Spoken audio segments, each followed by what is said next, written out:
Hello, everyone, and welcome to another episode of the Rouge Rugby podcast, where we talk about real Canadian rugby. I'm Stu Hardy, joined this week by Jeff Robinson. Jeff, and I know it's been a while since we last sat down and talked, and there's been a lot of rugby going on, a lot of Canadian rugby going on. And we are going to start with the Seven Series and the Challenger Series. So I'm going to cast your mind back to a few weeks ago, all the way on the other side of the world in Hong Kong. And we have the pool stage, and we have Canada's women team going up against Japan, putting in a good innings there, getting the win 24-17. Then up against, one of the champions of the past few tournaments, Australia, and, good fight, but ultimately a 15-26 loss. And finally, in the pool stage, they had Spain, and they were able to get a 29-10 win over the Las Leones. And yeah, absolutely incredible performance. That puts them straight into the Cup playoffs. I think like the quarterfinals, I should say, of that competition. They were up against Fiji. They get a 26-17 win straight through to the semi-finals where they face New Zealand. And it did not go well. No. Yeah, a 41-0 loss to New Zealand. So, a bit of salt in the wound on that one. And then that meant they go into the bronze final, but they were able to pull it out in the end. Final score 21-17, a bronze in Hong Kong. And, that effort ensured that no matter what happened in the final round in Singapore, the women were in the championship pool for the Sevens final in LA.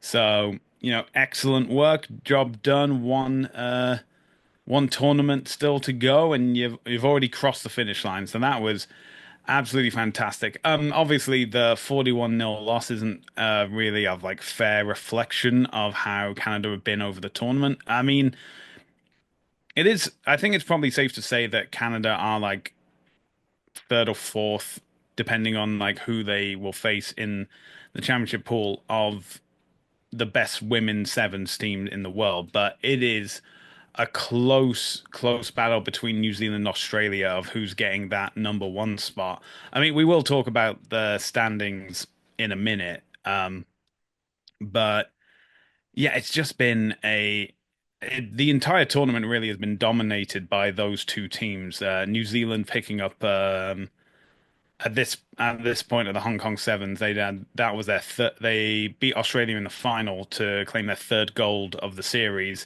Australia had already picked up two golds already, both in Dubai and Perth. So yeah, I think those are like the solid top two teams, and then we can argue between France and Canada of who comes in. I'd say, yeah, like third or fourth, but it's definitely those four in the top, are like the four best teams in the world. But the question between first and second and between third and fourth, it's definitely up for debate. Um, what did you make of the Hong Kong Sevens for Canada? Well, as you said, in the pool stage, had a good start, great quarterfinal, a very rough semi, but a great bounce back game, which shows a lot of heart in that team. No quit. I mean, a lot of other teams may have just carried on that form into the third place game, but they didn't, and they managed to pull that out. And as you're saying right now, there does seem to be a bit of a gap, like with one and two tight, and then three and four tight. But hopefully Canada can keep closing that gap. Mm, absolutely, absolutely. And, they had the opportunity to demonstrate that in the very next round, which was the next weekend. That was in Singapore. There's actually something I want to get into about Singapore. This is like a personal gripe, and it seems to be one of these things in which World Rugby doesn't really think the whole thing through. So the reason why the Sevens World Series, or Sevens as it's now called, has now been reduced to seven competitions with 12 teams, is that the idea has been from World Rugby is to replicate the rugby sevens that take place at the Olympics. So in that format, it is obviously two competitions back to back. It's the men's, then the women's, and it's spread over 3 days apiece. But it's the same format that we get in the sevens that we see now, which is the pool stage is three pools of four teams, and then you have the cup quarterfinals, cup semifinals, and then the cup final, or like the gold medal match, as that would be. And but I've noticed it happened in Cape Town, it's happened in Singapore as well, is that they've changed the format. So instead of three pools of four teams, it's four pools of three teams. Now you can argue that this reduces the stress on the players because there should be the same total number of games, but they're playing fewer games overall. So, but then the argument is if you're trying to replicate the format of the Olympics, why do you then change the format? And it could come down to something as simple as, you know, Cape Town and Singapore don't have the facilities to have the sevens as they are done at the Olympics.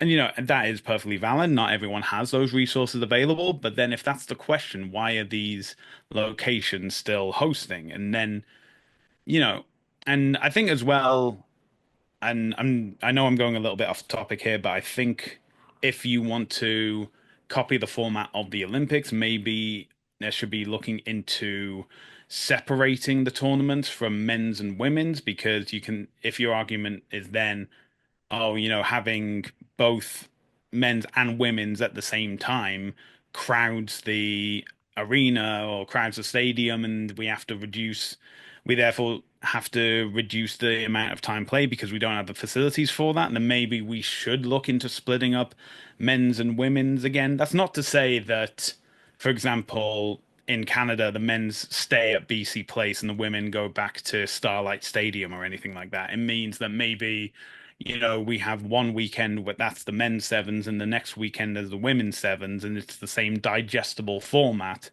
as it is in the Olympics.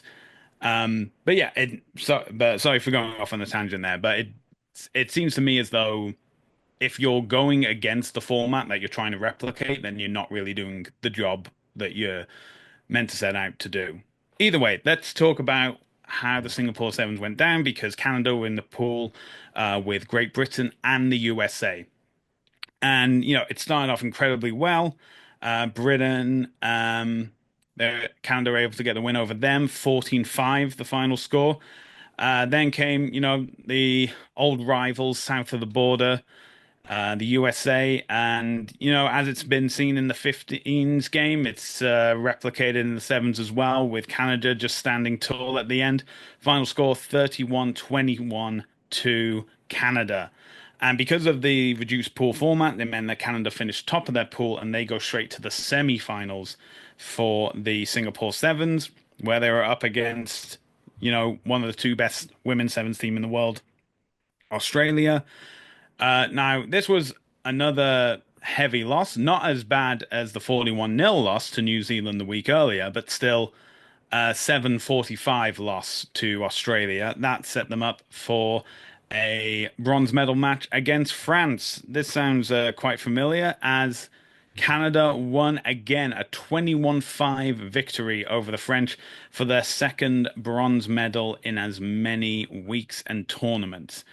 And this meant that Canada finished fourth in the sevens table. Their poor spell in Vancouver did them no favors. But these were their only medals of the entire series, picking up the two bronze. They came fourth in Perth, and they ended up getting, I think it was fifth place overall in Cape Town. But yeah, but incredibly impressive showing, 8 points off from France, so maybe a better performance in Vancouver could have turned things around, could have had them higher up on the pool list, but you know, it is what it is. The job was done.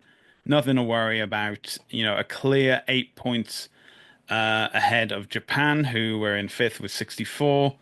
And despite the USA and Fiji getting silver in Cape Town and Vancouver respectively, um, USA finished on 58 points, Fiji on 46. So that Canadian consistency has just really helped them. It's like helped secure that they are one of the best women's sevens teams on the planet.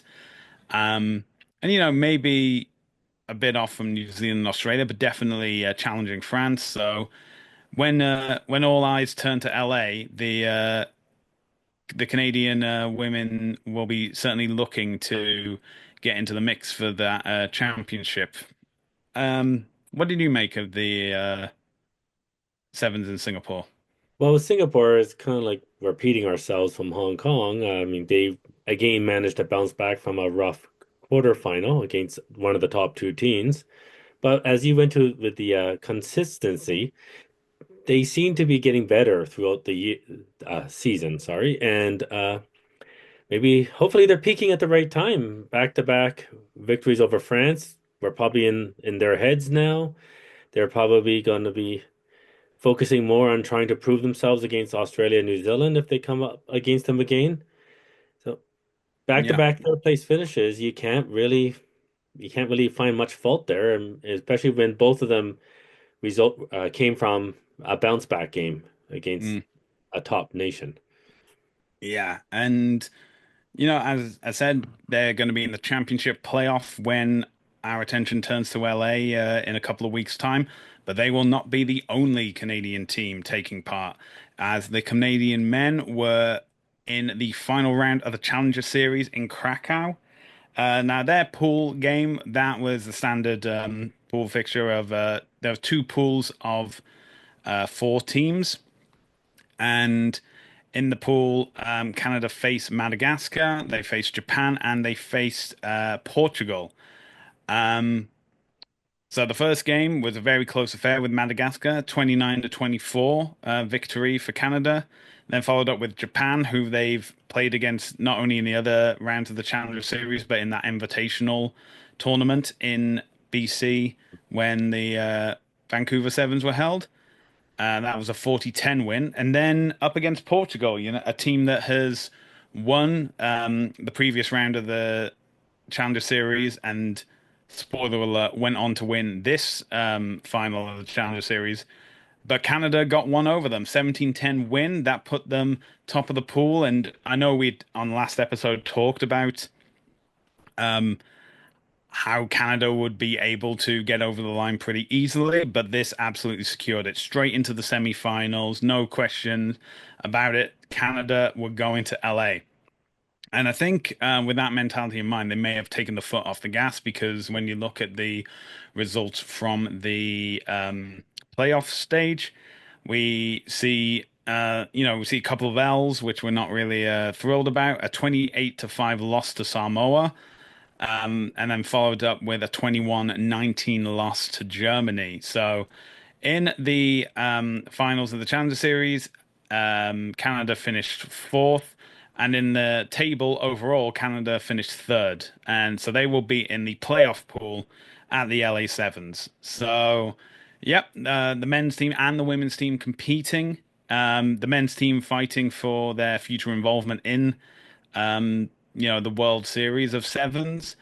And as we spoke about on like previous episodes, I think the teams that we were looking at have remained the same. Bottom of the sevens table in the men's is the USA with only 12 points.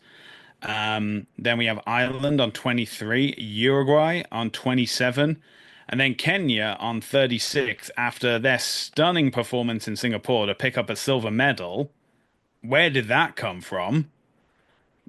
I mean, I think the highest points score they got of the tournament previously was in Cape Town when they got 8 points, so which I think is like seventh or eighth overall, to then just finish second in Singapore and losing out to Fiji in the final. That was quite a turnaround. Um, so yeah, maybe Canada don't face Kenya this in the playoffs, and maybe go for Ireland in the USA. But obviously, the playoff format, the structure has been announced, and so the fixtures are mainly going to be the pool stages on the Saturday, which will be the 3rd of May, and then followed up with the final rounds, including the playoff finals. Those will be on the Saturday on the 4th of May, and yeah, it's going to be an interesting one to say the least. Obviously, we don't know who Canada will be facing in their playoff final because that will only be determined by where they finish in both the pool stage and how they do comparatively against the other teams. So we can confirm that they will be facing Germany and Ireland and Uruguay. So couldn't be the US. But oh well, we'll make do with what we can. And yeah, they'll be one of the first teams to play in that playoff game.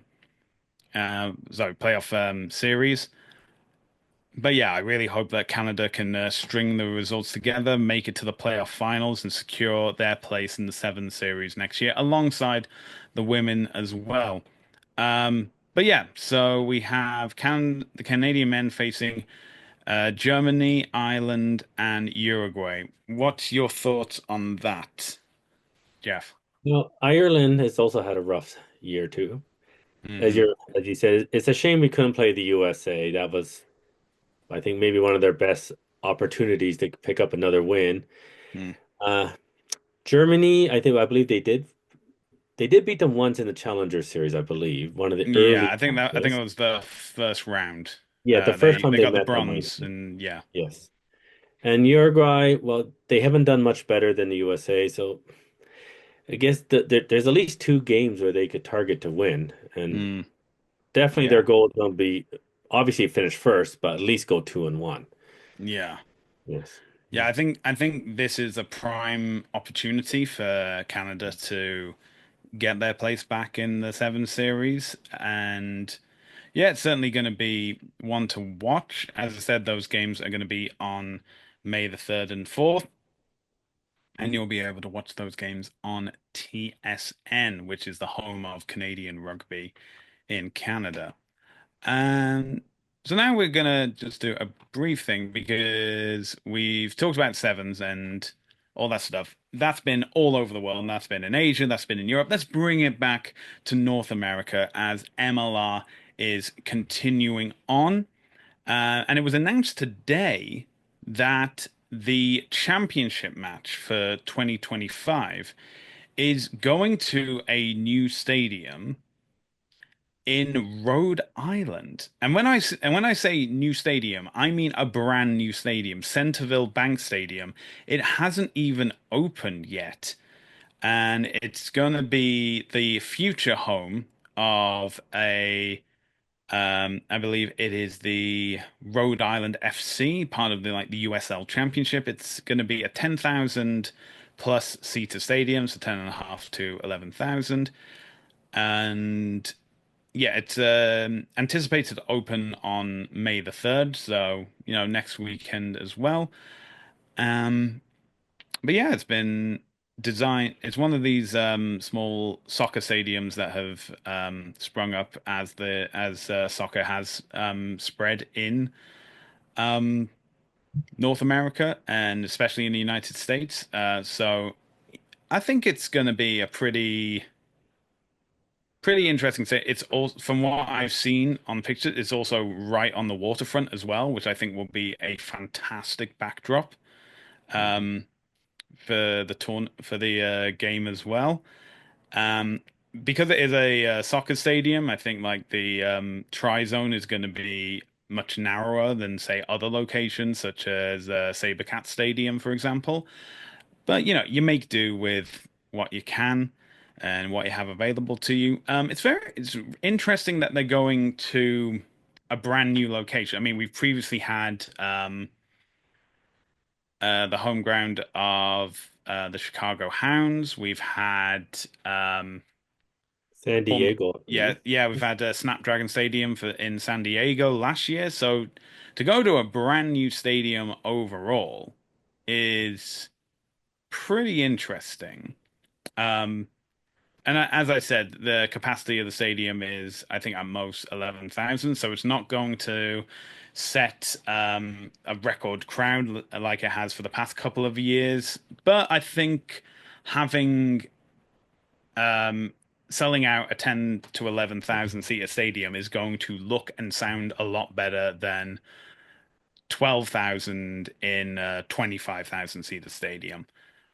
Um, Would agree with that. And I would think that's probably a lot of the logic behind it is definitely getting that visual of a packed stadium hmm. in a final game. Just that optics. Yes. And that would be and I hope they can fill that stadium. Yeah, I think it's also good for MLR to say, like, look, this is our capacity, this is our ceiling at the moment, not forever. Um, Mhm. and trying to push beyond it is, pretty much a challenge. I've just double checked as well. Snapdragon is actually a 35,000 seater Yeah. stadium. So even 12,000, that's not even half the stadium. So yeah, I think it's and it I think that was also the issue with San Diego as well. They were competing with um San Diego Wave, San Diego FC as well, and and it's easy the popularity of soccer is far greater, unfortunately, than the popularity of rugby. So make do with what you can, and yeah, I think having like going to a 10,000 seater stadium is it's going to fill up. It's going to look, I think being on the waterfront, it's going to look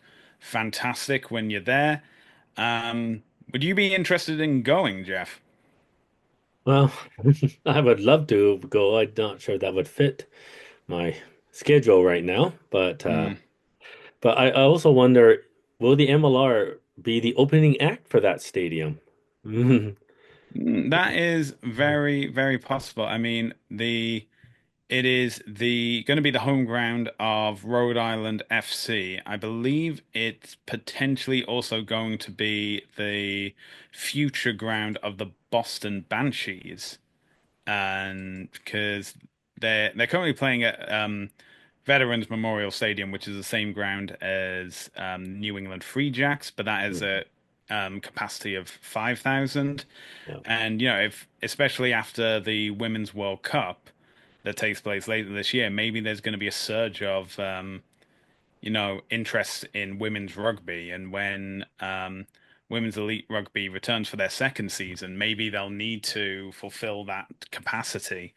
Um, Speaking of the Free Jacks, maybe they'll be ones to look at Centerville Bank Stadium as a potential future location. I mean, Rhode Island is technically part of New England, so the options are definitely available. How And far away is it from where they play now? uh, so they play in Quincy, so it's between Quincy. I think it's probably like an hour or so. Yeah. Let me just have a quick look. Oh, it's less than an hour. It's about a Oh. 40-minute drive down the I-95. So Mhm. uh, maybe. I mean, obviously, being located near Boston um, is very helpful, especially with like teams arriving. I know that Providence does have an airport, but it's clearly not to the same capacity as Mhm. Boston. Um, but that's why you call yourself New England and not the Boston Free Jacks. So Yes. Mhm. yeah, you gotta keep those options open. Maybe they will be moving down the I-95 next season, but we shall see. We're going into week 11, I believe, of the MLR schedule.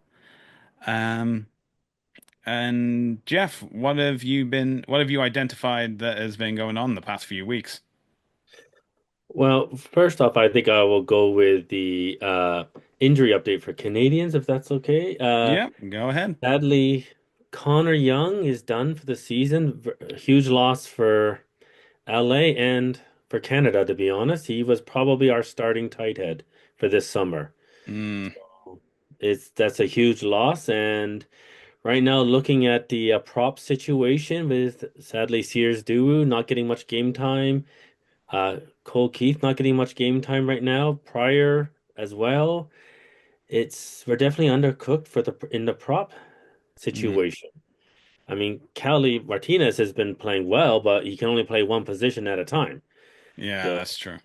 so our new coach is going to have a lot of decisions to make there, but hopefully, uh, since we're entering the business end of the season, some of those guys will step up and get opportunities to play more and excel.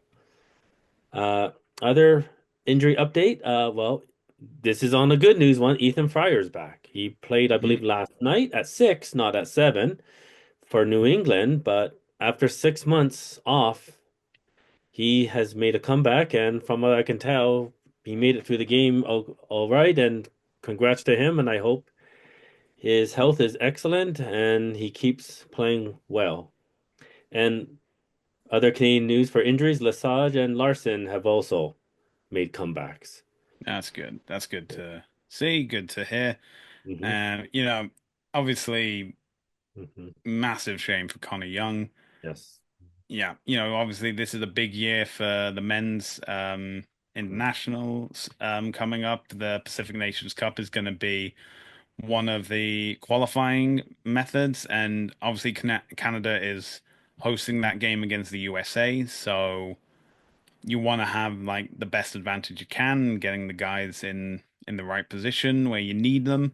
Mm. So yeah, that's just really sad for him. But yeah, we'd still have like 8 weeks of the regular season left. That's plenty of time for uh some Canadians to stick their hands up Yes. and say, I'm the one who should be wearing the maple leaf. And yeah, we just gotta hopefully see that that comes to pass and that everything comes together, and we'll get the team all fine and ready for when they play even their warm-up games in Edmonton. I think that'll be the good yardstick to measure. Um, so has any Canadian been like a standout for you over the past few weeks?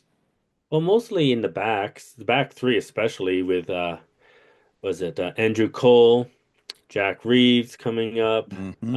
O'Leary at fullback.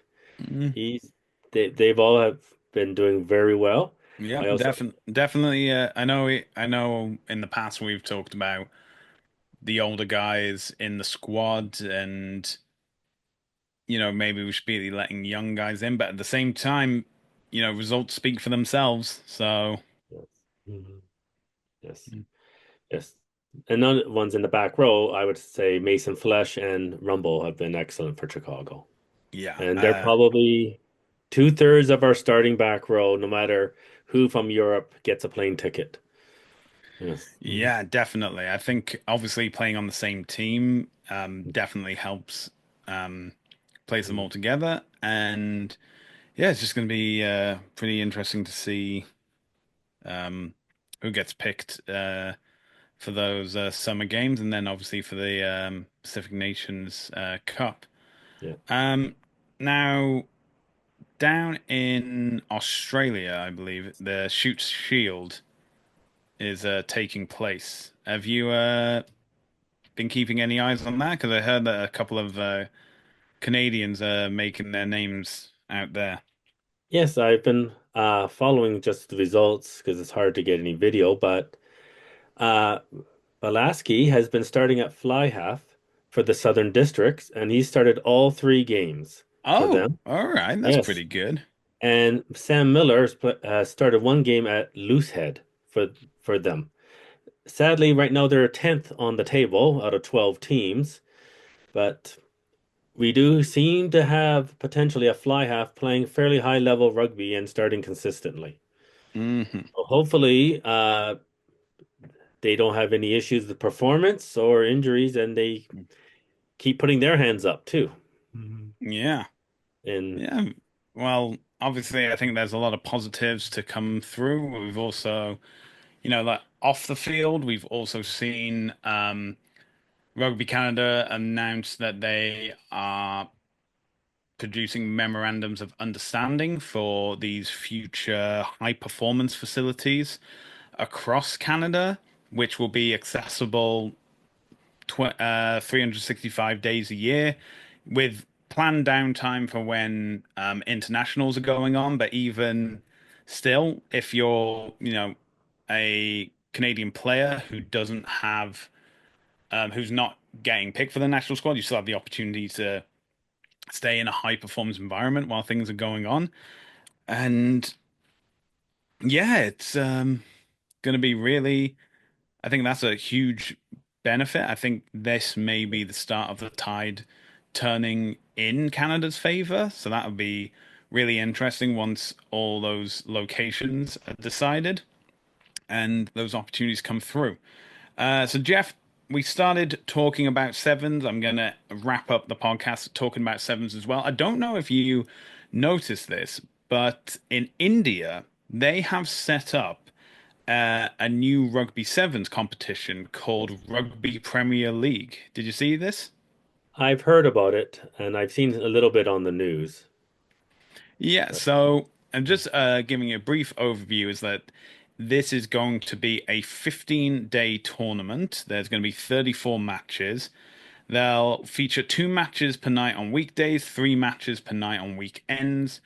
Um, it's going to be broken up into quarters. The match will be 4 minutes a quarter and 2 minutes break between each quarter. So 22 minutes per match. So it's sevens, but not as we know it.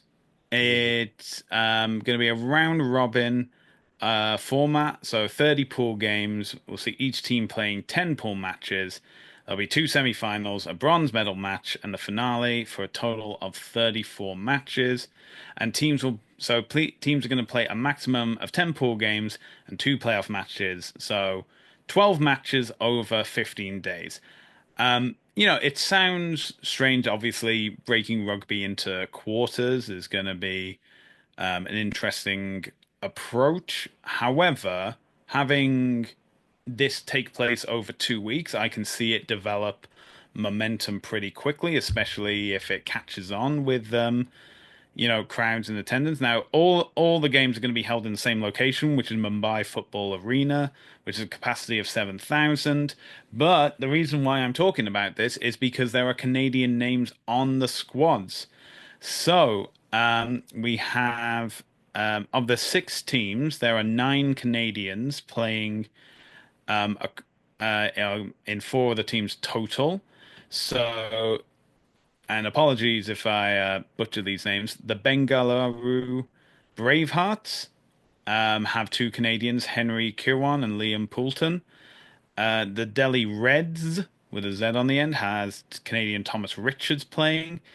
The Kalinga Black Tigers have Kyle Tremblay, Ethan Turner, and James Thiel playing for them.